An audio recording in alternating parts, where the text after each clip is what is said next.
Hello, ladies and gentlemen. Welcome back to another exciting episode of Stacker News Live. My name's Car. I'm with Keyan. How's it going, Keyan? Hello. How was your Thanksgiving? It was great. I came into the lab. Even on Thanksgiving? Yes, I did. Oh, wow. Yeah. Anybody else show up? Was it just you and Stacks or what? Me, Stacks, and some of the OFAC team. Oh, nice. Yeah. I heard we had a visitor from Germany or something. That was I think it was a few days ago. Oh, wow. Maybe that was Tuesday, maybe Wednesday. That's incredible. Or Monday. But yeah, it was interesting. He brought like three young children with him. Really? Into the lab? Yeah. Wow. And he was wearing like a Bitcoiner shirt. He's wearing a Bitcoiner sweater from the German. There's like a popular German Bitcoin podcast or group. I'm not German, so I don't know. It's called like I don't know how to do German. Oh, I have a couple stickers. Yeah, them. Is that where they? Okay. Probably them. Yeah. Yeah, it was cool. It was cool having him in here. He's a really nice awesome guy. Yeah. Love to see it. How was your It was good. I had a good time. Made a turkey, visiting my family. It was fun. You made a turkey? Yeah, I made a turkey. Oh, wow. I didn't know you're a turkey man. Hey. I thought you just did ham. You got to step outside your comfort zone, right? It looked like a good turkey. Yeah, like I shared it with the Snackers on the saloon, but I just did a little bit of that. I watched a lot of documentaries. Really cool stuff. Which ones? Just binging on stupid Netflix documentaries, stuff about the Third Reich and all that kind of stuff. The Third Reich. It was pretty good, dude. It was like really good. What was the Second Reich? What about those guys? Dude, I went deep like one evening. The earlier Reichs. But no, it's some good stuff, dude. A lot of similarities with the world today. Between the Third Reich and the world today? Well, just like everything that was going on with Weimar, because it covers everything. It covers the gamut from like the right after World War I into the end of World War II, basically. It's a great document. I need to find it, but it's good. Anyway, Saggers didn't come here for that. They came here for us to cover the Car hates talking about history on the podcast. He thinks you guys can't handle it. Maybe they want. Let me know. Put it in Stacker News. See if you want to hear more about the Third Reich. I don't know. Probably not a good topic. Anyways, this is Stacker.news. We cover all the top stories on Stacker.news every week, Monday through Friday.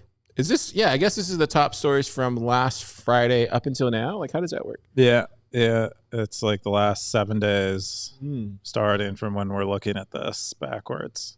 Yeah. Surprisingly, there's so many big stories this past week that some of the ones didn't get covered in the top 5. So I think we're going to talk about those at the end. But you have like 10 top stories. That I did pick a lot because there's a lot of crazy stuff that happened this week, man. It was hard to switch from like watching this Netflix crazy documentary to looking online. But anyways, we're gonna cover it now. The first top story of the week is Uruguay, the new land of the free. This is from David W. November 23rd. 71 comments, 208,000 sats. I did read this one. Did you? Yeah. Cool. Well, what do you got to say? What is this about, Car? This is what you say to me every time we get a sat. No, this is where David, I guess he moved from, was it Paris or something? He moved from France over to UK. He moved from UK over to Uruguay. Same, so roughly the same. And he kind of breaks down everything. If you can see here, he breaks down geopolitics, national debt, banking, tax benefits, food and culture, lifestyle. He goes through the whole gamut. And I thought he did a really good job. There's some of the stuff where I was like, do I really need to know that? But other than that, it was pretty interesting. I think the most interesting was the residency part, which I thought was really, let me see if I can scroll down. A lot of snackers were complaining about the amount of scrolling down that we have to do. I know we need to do a view more thing or something. Here it goes right here. Yeah. So he goes into the residency stuff. So this is the most important thing whenever you're looking at becoming an expat.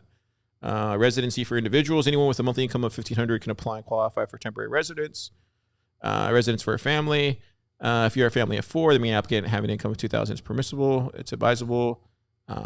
Citizenship. So after obtaining residency, you can become a citizen in just 3 years, which is interesting. And then, he goes into all that kind of stuff. What did you think about it? Oh, I thought it was great. So this originally came up because a few weeks ago, Elvis Mercury created a post calling me out, where him and I, not really calling me out, but him and I got into a discussion on one of the book club threads, and he asked something about what would happen if the United States started confiscating Bitcoin, and I said, I think many people would leave. The world's a lot different now. I think they leave, and so he started a thread where he's like, where would Bitcoiners go if they're going to leave? And my response was Uruguay, because I had this conversation with my wife who knows a lot about, studied international relations and knows a lot about the rest of the world in a way that I don't. And she landed on Uruguay too. So I was like, Uruguay. And I listed off the reasons that she cited. And then David came in that thread and said, I've recently moved to Uruguay. Wow. And then so, several of us were like, please share your experience. And so this is the results of that. I really enjoyed it. I went through the whole thing. I was surprised to hear there's quite a bit in there. I was surprised to hear. So they're like, I think they're completely green on energy. So they're completely like renewable based. Apparently they don't have they have to import all of their oil. So that's like, a thing. And then also I was surprised. I kind of knew some of the renewable stuff, but I didn't know to the extent of it. And then I was also surprised to hear that much of the goods in Uruguay are much more expensive than elsewhere. Yeah, he mentioned the computers, right? Like, and even vehicles. Computers, vehicles, I think even food, especially when it might be comparable to Europe or something, he said, but basically compared to the surrounding countries, it's much more expensive. Wow, look at that. Like 2 to 3 times more expensive. But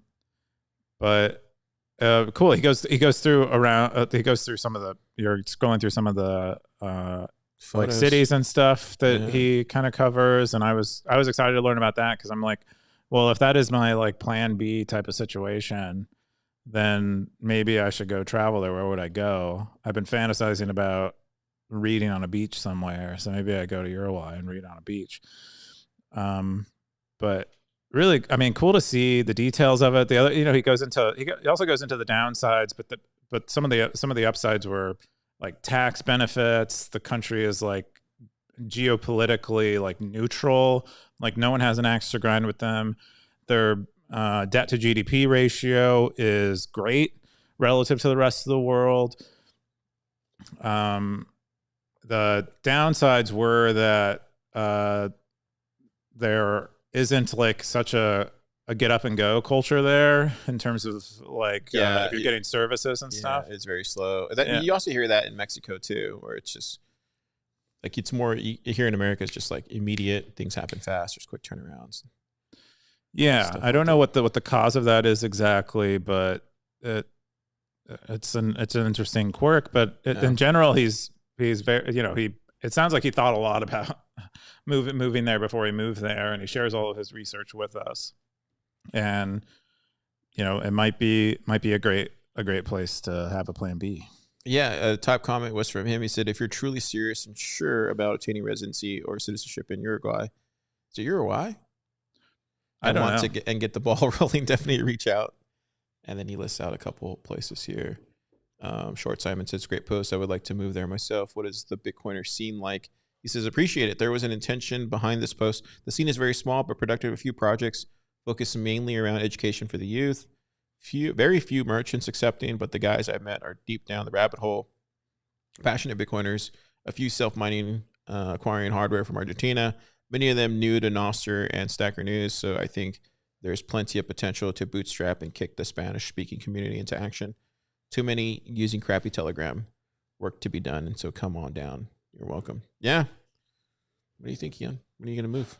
I don't know. I mean, I guess we'll see. But it sounds like a cool place to go. Definitely. How close is it from El Salvador? It's right below Brazil. It's between it's between Brazil and Argentina, and El Salvador is in Central America. So quite a ways away. Mexico's closer. Wow. Okay. Yeah. Well. Yeah. Interesting stuff. The next top story is 6 OFAC-sanctioned transactions missing. This is from 0xB10C, November 21st, Bitcoin post, 26 comments, 35,000 sats. What is this, Keyan? Well, so 0xB10C, I don't know if maybe that's supposed to spell something that would be easier to say, but they do these really detailed blog posts that are really fantastic, and they run Mining Pool Observer, which looks to find these types of things, these anomalies and block templates that mining pools are using to try and determine whether they are doing strange things with their block templates. And in this case, he found 6 instances of transactions getting filtered from block templates of mining pools. In 2 of the cases, they were filtered for reasons that weren't like OFAC compliance, but and those were in via BTC Mining Pool and Foundry. They both had these anomalous transactions that weren't actually OFAC compliant filtering, but 4 of them from F2 pool do appear to be filtered for OFAC compliance reasons. They're spending from an address that was listed in some kind of U.S. Treasury whatever report, and so they filter them out. I think there had been some follow-on news to this where I think F2 Pool had some response to this where they said they were going to continue, or they were going to maybe stop doing this. I'm not exactly sure, but the blog post like kind of breaks down their analysis and how they're determining whether it actually is sanctioned or filtering out sanctioned transactions or not, or sanctioned address or not, and going through the reasoning of that. And it's very like in their typical style, very thorough and detailed. Yeah, it says right here, block 813231, and then it says mined by Foundry USA on October 21st, 2023, did not include the transaction. And then he cites a transaction. This transaction consolidates 150 inputs into one output when the input sends and output paid to, and then it gets a Bitcoin address. The address was added to the OFAC's SDN list on April 14th, 2023. Oh, wow. This was not a sanctioned filtering one. This is one that I believe they pushed this one. In this particular case, it was because they likely didn't receive the transaction in time for the block to be mined, or for it to get into a block to be mined. I think they, immediately after the transaction was broadcast and seen by a few other mempools, the block was mined, and then they later went on to mine the block with that transaction in it. So they weren't filtering it out. It just was like a coincidence of mempools. Yeah, so if you follow the link, it says Office of Foreign Assets Control.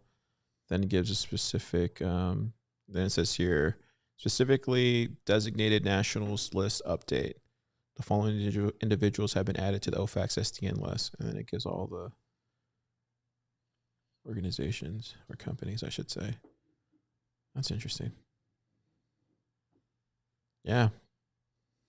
Great research. Yeah, they do these great deep dives like this. They're a lot of fun to read because there's nothing that's missed, and so it's always nice. It's like you don't have to do any more research than what's there. Yeah, if you go back to see what the Sacker says, I got at Bitcoin said, would advocating for miners to change their pool affiliation away from F2 pool be warranted? ? No account says miners should want to move anyways because F2 pool is forfeiting some of their revenue on their behalf. At Bitcoin says many don't know any better without social pressure. Then no count comes back in and says maybe a dumb question, but why don't these sanctioned individuals just use a different address? And then Border Law says imagine Alice sends coins from address 1 to address 2. Address 1 now has some corn on it. OFAC sanctions address 1. When Alice wants to send coins from 1 to 2, miners refuse to mine this transaction. Alice can choose other addresses to receive, but the origin of the coin will be the same. So how would you go around that then if you're trying to send out from that address? You can't. I mean, you can just, the the way Bitcoin works is you incentivize Bitcoin miners to include your transaction on a block, so you can move it away from one of these sanctioned addresses, and then you don't run into this problem anymore. But in the meantime, the people these addresses that are sanctioned still have Bitcoin on them that they are likely going to want to move off eventually. And it's Bitcoin censorship resistance that will, the incentives that create Bitcoin censorship resistance that will allow them to move their Bitcoin off those addresses. Oh, fascinating. Yeah. Man. The next top story is evaluating my Bitcoin privacy techniques against 3 surveillance attacks. This is from a super testnet, November 20th, Bitcoin post, 15 comments, 33,000 sats. What is this Ethereum post, Keyan? Yeah. Well, there's a video it looks like from someone at some Ethereum conference that super testnet watched, and they go over how both CoinJoins and Monero don't pass the quote unquote sniff test of this guy who we see speaking in this video. And Super breaks down his own privacy and tries to evaluate whether he's vulnerable to the 3 analyses that the speaker goes over. One of them is like a taint tree in his CoinJoin scenarios. And in most of these situations, he deduces that he is not vulnerable to privacy leaks. I think in one of them, specifically the last one, he points out he does find himself potentially vulnerable in that he is, I think, opening Lightning channels with coins he's getting elsewhere, and that somehow might be like linkable. So those are kind of, basically his privacy is pretty great by the analyses that the person is talking about, and it's cool that he's like going through this process at all, but also sharing it. Yeah, he has one right here. I have identified my typical recipients as BitRefill, the Bitcoin company, Phoenix, and RoboSats users. How am I protecting that info? Certainly not by publicly saying so. Stacker News. Do I use Tor when selling coins on BitRefill or the Bitcoin company? Do I enable Tor or Phoenix Wallet? Am I confident that their implementation of Tor stops them from knowing my IP address? Answer, no. I think it only makes my channels or Tor channels. I think I still leak my IP address to them when my phone requests a Bitcoin exchange rate. Do I use a new identity every time on RoboSats? Do I take fiat in an easy to trace account? I don't know, man. What do you do? Maybe just create an entirely new identity. Maybe, I don't know. I got Siggy47 at the top comment, says, excellent analysis. I guess most of us have some work to do. Birdeye21 came in, said, second this. Glad you highlighted the super test and have to cover all bases. And the super test says, yes, and a single essay can't cover all the bases. I recommend looking up how Tor works in particular if further information is desired. Yeah, interesting. How do you do your do you ever do any of this kind of stuff? Try to hide your identity? I don't have any disposable income, so I'm not really buying Bitcoin, and I'm not like trying to like achieve privacy with Bitcoin. So I'm not stacking sats. I'm spending sats. I guess I'm spending sats, or I don't have. I'm not. Most of it's fiat because it's mostly my living expenses. So. Yeah, that's what happens when you're just a poor Bitcoiner. Poor Bitcoiner. Just a poor Bitcoiner. Yeah. Next top story is WOS to our valued Wallet of Satoshi community in the United States of America from Mr. L.SH. 15 hours ago, Bitcoin post, 43 comments, 2,890 cents. Wallet of Satoshi can. Yeah, I mean, this has been a big news item of the week. Sometime yesterday on Thanksgiving in the United States of America, Wallet of Satoshi removed both of their application, or removed their application from both the Apple App Store and the Play Store on Google, citing more or less an unwillingness to comply with the regulations that they would have to comply with to operate in the United States. And it says here, our commitment to providing a secure, user-friendly, and compliant platform globally. So it's, if you read into that, they see themselves as non-compliant in the United States, and therefore are pulling out and don't wish to become compliant. They say that you can, if you have the app downloaded, you can withdraw your money from it.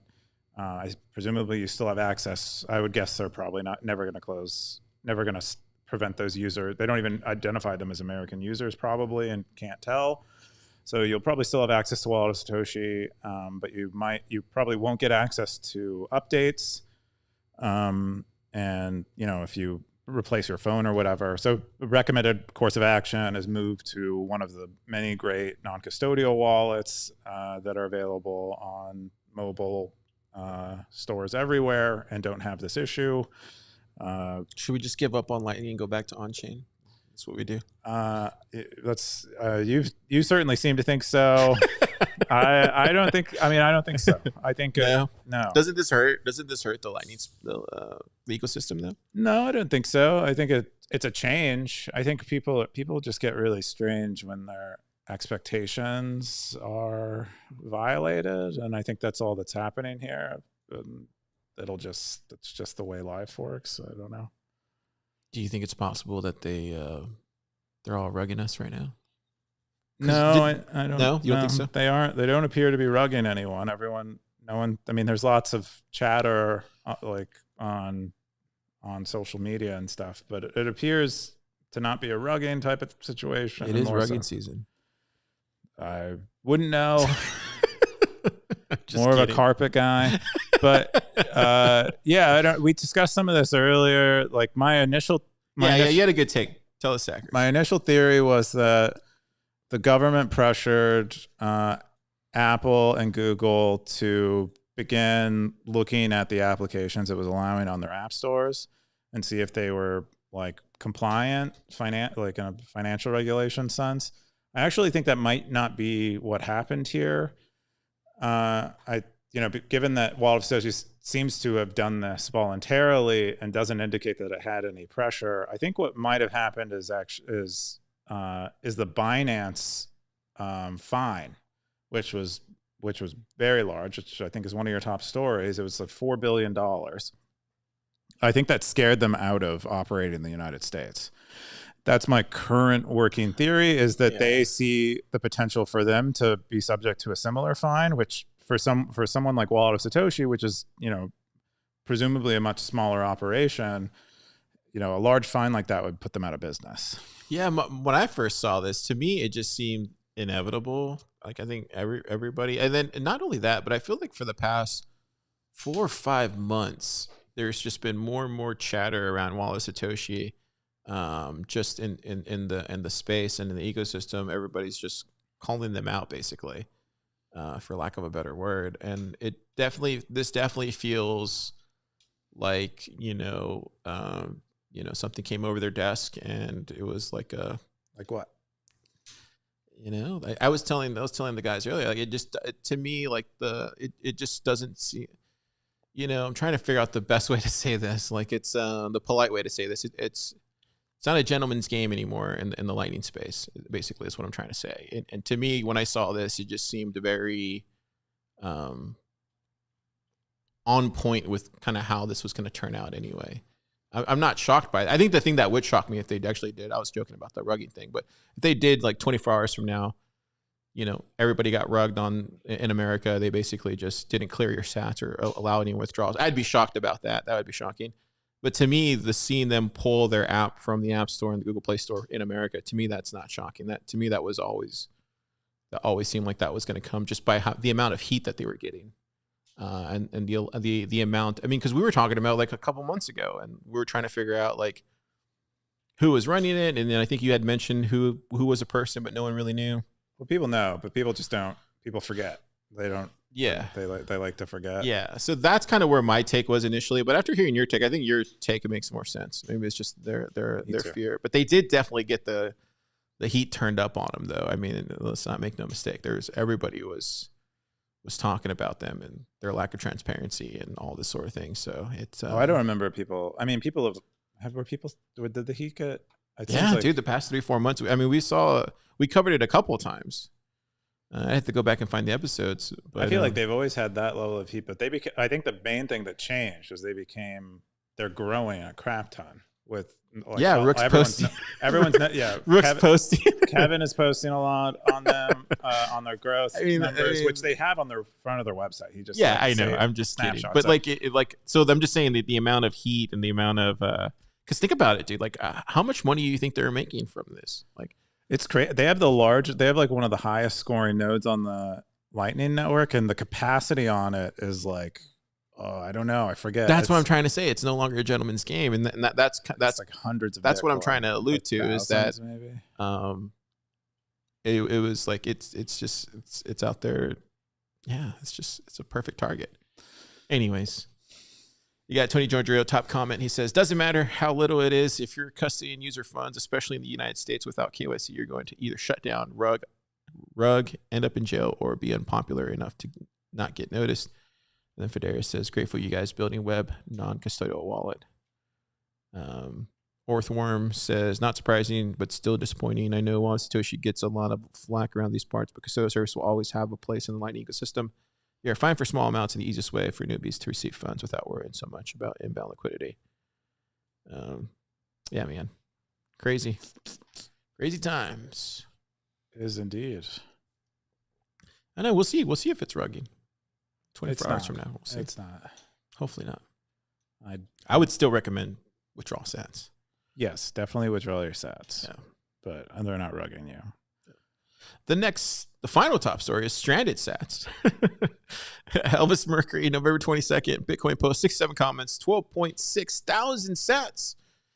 Keyan, what is this from Elvis Mercury? Yeah, so while this sounds related in name, this is more so talking about UTXOs that have very little amounts of Bitcoin in them or very few sats in them, to the point where they maybe aren't dust in the sense that you can't get them relayed, but the cost, like if transaction fees are very high, the cost of moving these UTXOs is larger than the UTXO itself, and so they effectively become dust.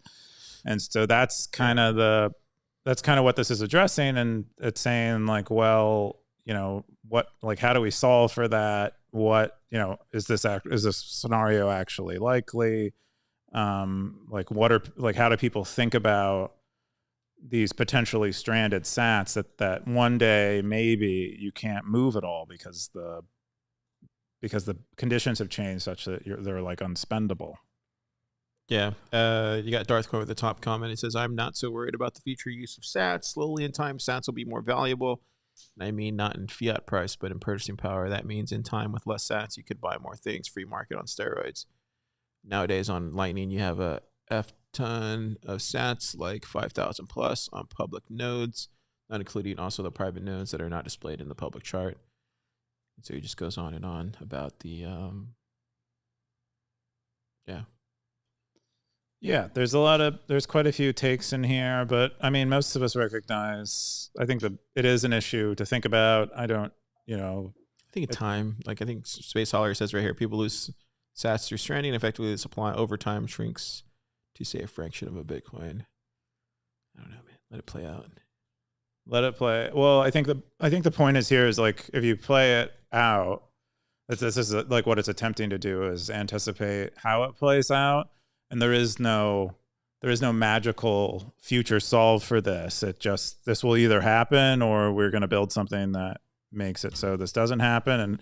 And if you, in the likely case is that this does happen. It's a pretty practical thing to assume. And what should we be doing about it? Should we, we can't really expect realistically for there to be a hard fork in the future that makes those UTXOs spendable. So what should we do instead, or what should we plan to do instead? That's kind of good post. that's all the top 5 stories of the week this week on Stacker News. We're going to get into my top stories. Do we have any meta this week or no? I don't think so, no. Okay, cool. I just want to cover these because I think they're just too important not to cover, honestly. First one was the one that you mentioned earlier about the CZ agrees to step down, plead guilty. So yeah, this happened this week on the 21st. Largest global crypto exchange will admit wrongdoing, agrees to pay $4.3 billion in fines. Jeez. Appeared in Seattle federal court Tuesday, entered his plea. According to court records, prosecutors accused Binance, which Zhao owns, of facilitating transactions with sanctioned groups. Binance encouraged U.S. users to obscure their location so the firm could avoid complying with U.S. anti-money laundering laws. Binance pleaded guilty and agreed to pay fines totaling $4.3 billion. And then CZ also agreed to pay a criminal fine of $50 million, although that amount might be reduced based on separate civil penalties. It's a lot of fiat. It is indeed. I haven't actually read this article, so I'm not too familiar with the details. I do know that he got this massive fine, but it sounds like sounds like he was helping his users break the law. Is mostly what, or at least that's what the first part said at the beginning, and also, not complying with U.S. sanctions while serving, I guess, a U.S.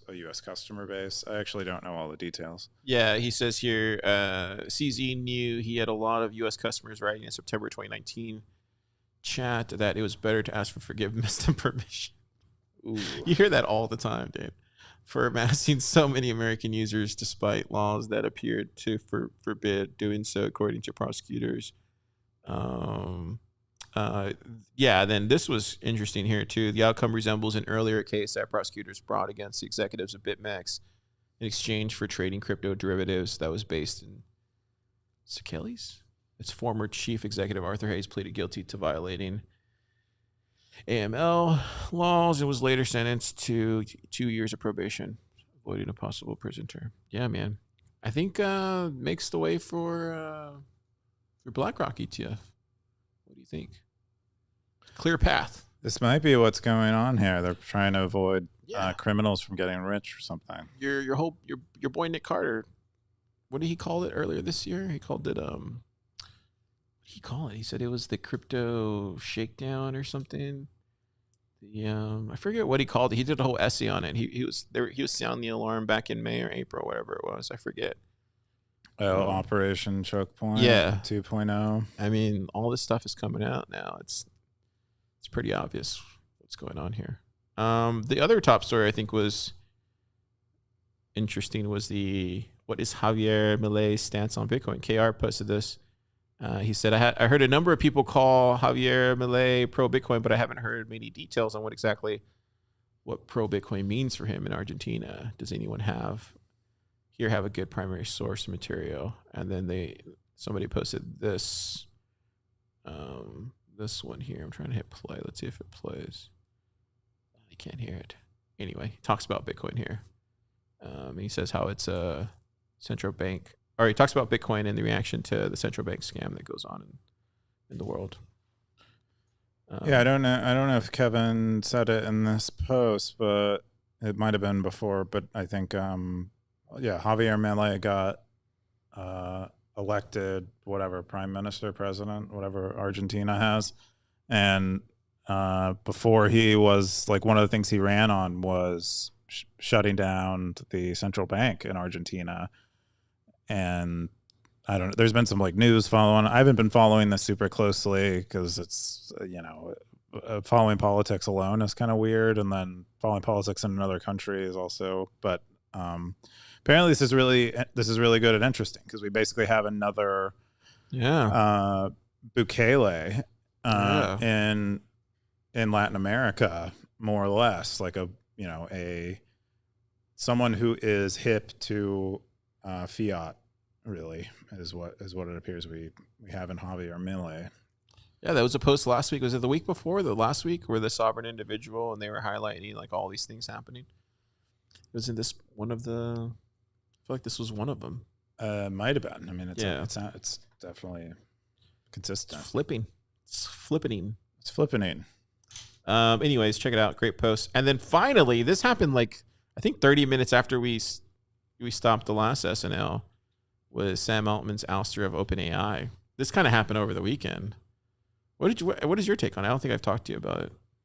Oh yeah, well I mean, there were things that we all suspect that there was a bunch of chatter about this when it first happened, and a bunch of speculation as to why it happened.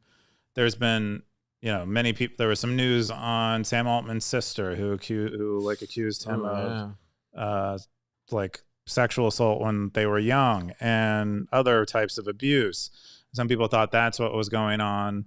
Other people thought it was like a coup of some kind where, and then other people speculated that there was a security breach. And then more people speculated on a bunch of other stuff. But and then more and more time went on. There was a huge, pushback from the public, in addition to OpenAI's current employee base, and they were all going to quit if Sam Altman continued to be fired. And then then they ended up, Sam Altman took a job at Microsoft for a day. Then he later went on to get rehired at OpenAI. And anyway, the way this... Oh, wait, he got rehired? I didn't hear about that part. He got rehired. And it's since come out that what actually triggered him getting fired was that OpenAI the ChatGPT team had a significant breakthrough in AGI that it's with an approach called Q-Star that allows or that showed significant promise in AI solving math problems, which it historically has been really poor at doing. But it was seen as like, it was seen as a significant step to AGI that Sam Altman did not disclose to the board of OpenAI, which is there to oversee the development of AGI and prevent it from getting unleashed, unceremoniously or accidentally or haphazardly. And so that's why they fired Sam Altman, because they thought he was obscuring this. Yeah, and if you should check out this post. It's on Stratechery. Dude, Ben just like kills it there. Anyway, he goes through all of basically what Keyan's talking about a little bit more in depth. And then, but I didn't know that he got hired back too. It was interesting, but did you see how they're structured though? Did you see this? Yep. So this is the really fascinating thing, is that they're structured as far as like a nonprofit, and Microsoft owns a minority stake.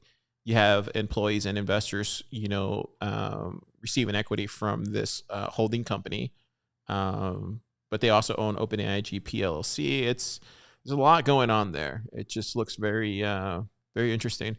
And so maybe they thought that he was not being transparent to the board of directors above, I guess the people above. Yeah, that's the only board that they have, as far as I know. Okay. Yeah. Okay.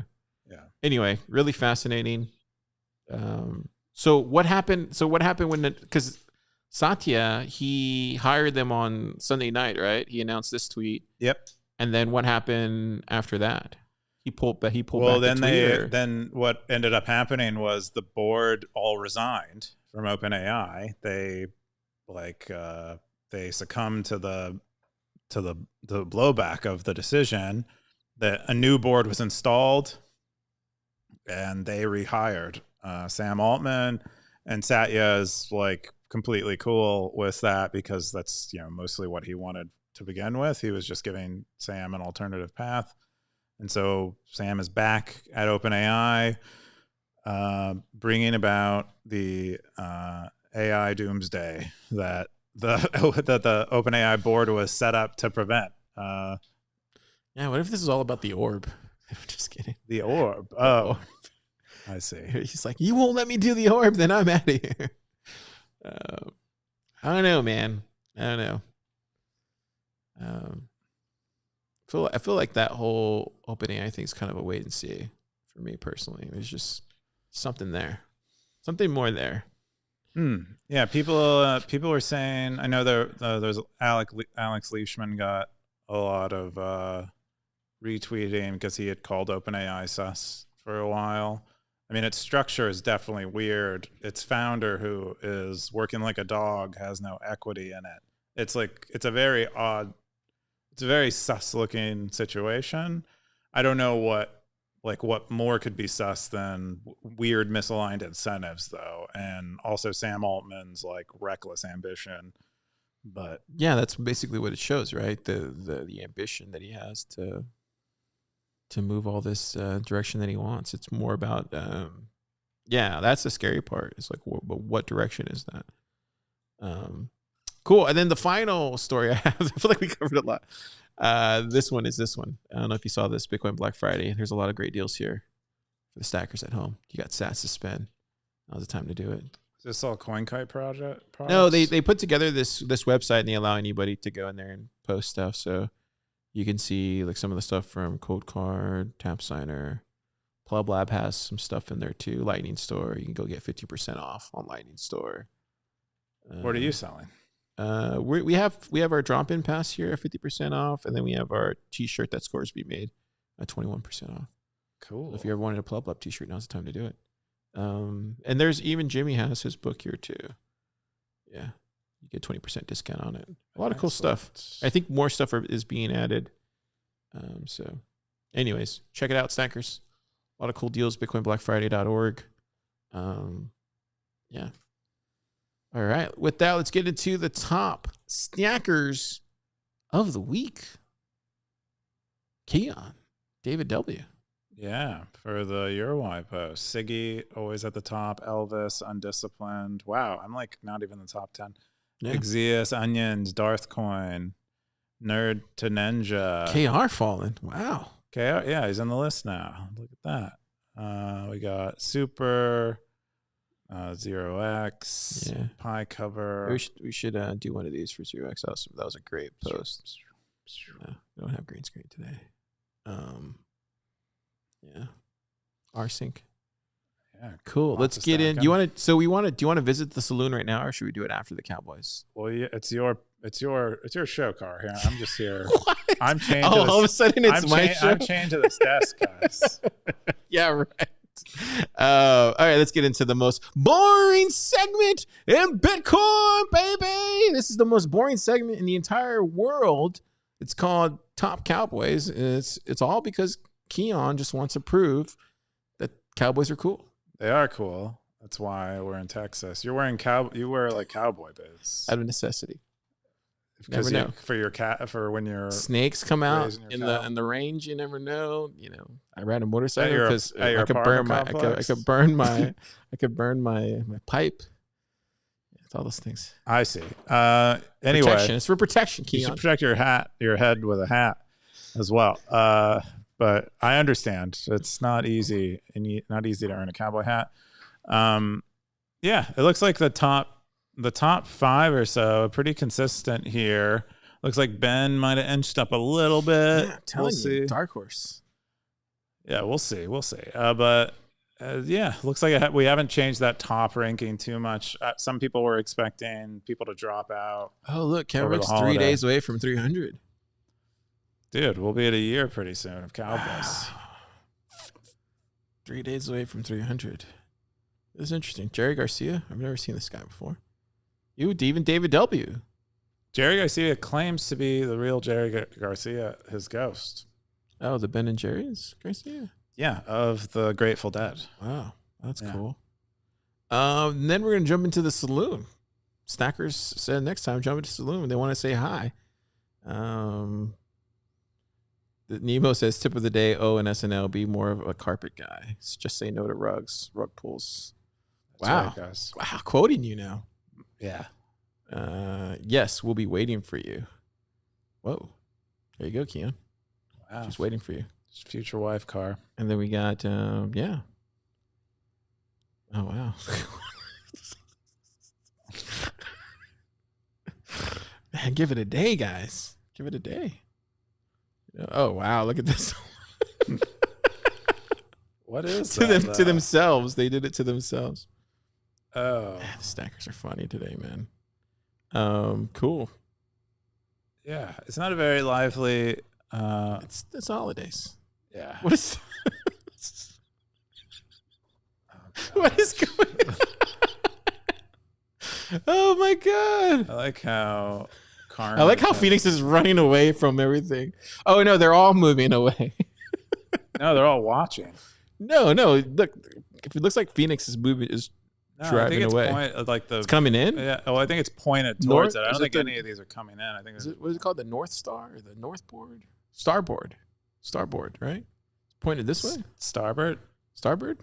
I don't know anything about ships. Do you? I know, I saw Titanic the other day. Oh, I see. They're like, point to starboard. Yeah. Great stuff, man. Really great stuff. Anyways, we said hi. Yeehaw. We said hi. Cool. Keyan, what are you doing this weekend? What am I doing? Is there anything that's going on? I don't think there's a whole lot. I think I was supposed to watch a friend's cat while they were out of town, but they are no longer going to leave. And the day when I went to go feed their cat earlier, the cat hides, so I couldn't find their cat, but I fed it. That was what I did. I don't think I'm doing anything else. I don't think I have really any plans other than normal weekend stuff. How about you?